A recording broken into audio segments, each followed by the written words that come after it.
Queridas irmãs e queridos irmãos, sejam bem-vindos a mais um estudo sobre a qualidade na prática mediúnica.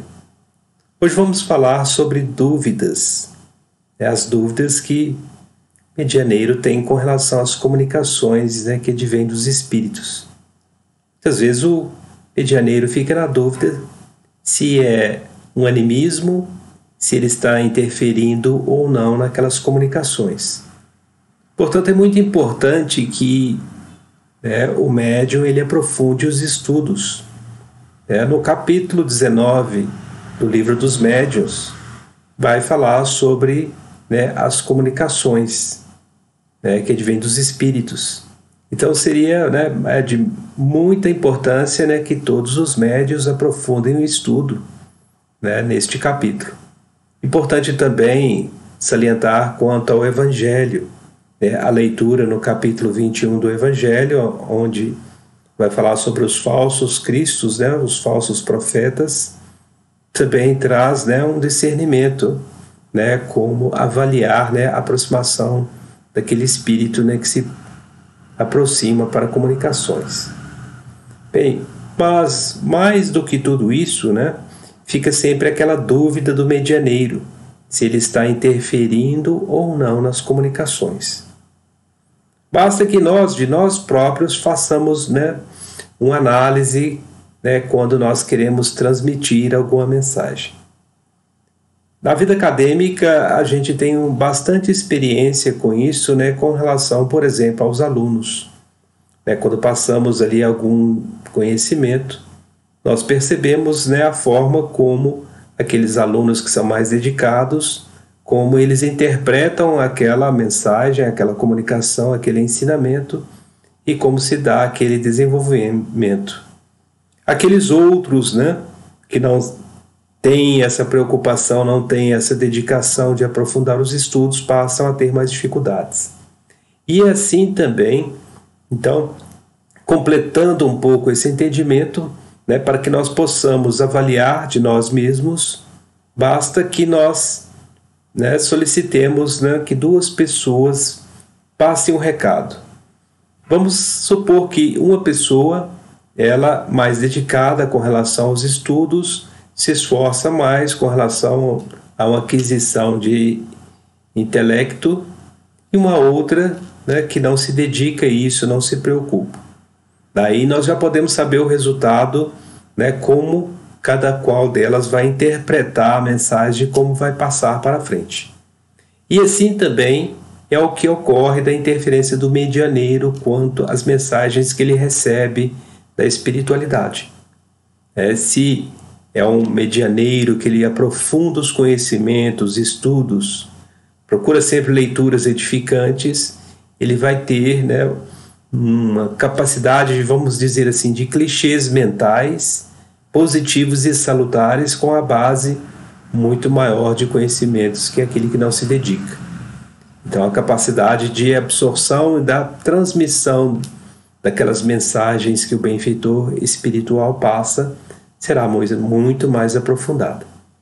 Vamos ver então o que nos traz aqui, nessa parte do livro, de dúvidas, o que nos responde aqui o Divaldo Franco.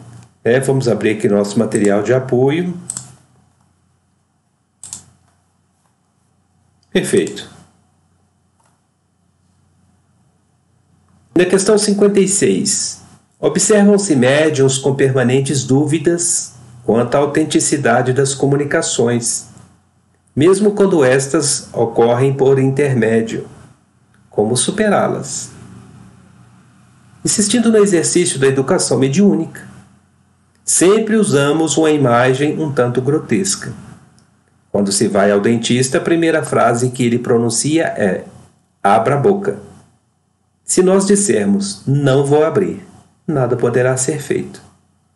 Na prática mediúnica, a primeira atitude do sensitivo é abrir a boca da alma e ficar aguardando a ideia para exteriorizá-la. A tarefa do doutrinador, que conhece a pessoa, é a de examinar o que o médium está falando. Daí a necessidade do relacionamento antecipado para aquilatar a qualidade do comunicado. Segundo Allan Kardec, No fenômeno mediúnico há nuances de natureza anímica, porque é da personalidade.